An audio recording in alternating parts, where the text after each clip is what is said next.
Nita, may kailangan akong sabihin sa'yo.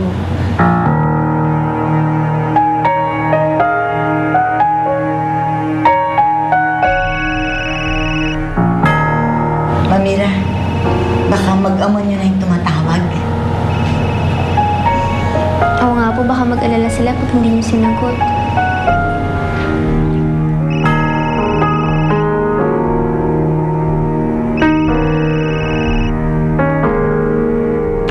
Hello, Amanda? Ate, nasan ka ba? Kanina ka pa namin hinahanap. Si Mama dinala namin sa ospital. Si Kuya naman galit na galit. Ate naman, please, umuwi ka na.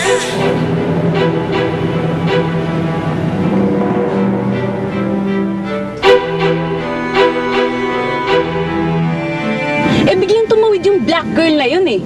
Tinatakot ko lang naman siya, no? Dahil nabuwist ako dun sa benen at hindi ako sinipot. I wonder kung ano nangyari dun sa maglolang yun habang nakatira sa kanya. Look, I don't care muna tungkol dyan kay Nita, okay? May mas malaki kaming problema sa house. Si Mama is in the hospital. What? Muntik na atakihin si Mama sa puso kanina. Dahil kay Kuya, paano? Pinagtanggulan naman niyang magaling niyang asawa. Nasaan ba kasing magaling na babae na yon? I don't know and I don't care, okay? At sana, huwag na siyang bumalik ever. Alam mo ikaw, pumunta ka na kaya? Pumapil ka na, bilis! Okay, sige. Thanks. Okay lang po ba si Mamira? Kasi parang ang laki ng problema niya nung umalis siya eh. Paano po ba niya nalaman na nandito tayo? At tiyempuhan lang siguro. Kataon lang. Nasa lubong ko nga siya sa labas eh. Pero nandito pala siya sa ospital.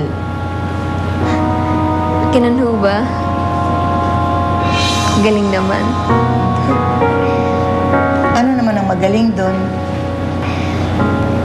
Kasi kung kailan talagang may emergency ako, nandito din siya.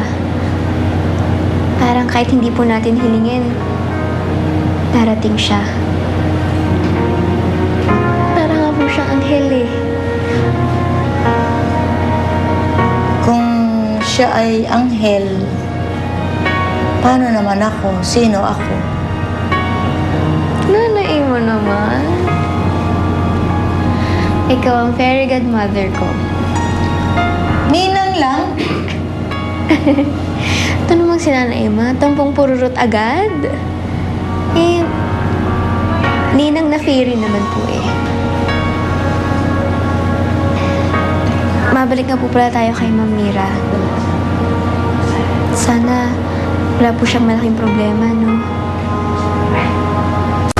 Huwag mo na nga siyang iniintindi, Nita. May edad na yon. Kaya niya na ang sarili niya. Huwag mo na inaalala yun. Tsaka isa pa, ang isipin mo na lang, yung ikaw ay lumakas at nang makalabas na tayo dito. At nang makagat ko na yung aso na gustong kumagat sa'yo. At humanda sa akin ng dami ka na yan. Baka siya ang kagating ko. Nako, kaya na nga ba hindi ko agad sinabi sa inyo eh. Wala ho tayong laban sa kanya ngayon. Wala naman pong ibang nakita nung nangyari. Sinong maniniwala sa akin? Nita, kung hindi tayo makakalaban sa kanila, umalis na lang tayo kina Ben. Po, paano na po yung paghahanap sa nanay ko? Sayang naman. Mukhang malapit nang malaman ni Tito Ben. Nita, kung magkikita kayo ng nanay mo, magkikita kayo. Ang sa akin lang naman, kung hindi tayo makakalaban, lumayo na tayo dito. Umalis na tayo kila Ben. Hindi tayo titigilan ni Danica. Guguluhin niya tayo. Ang gusto ko lang naman, matahimik tayo. Ang gusto ko lang naman kapakanan mo ang iniisip ko. Ayoko nasasaktan ka, Anita.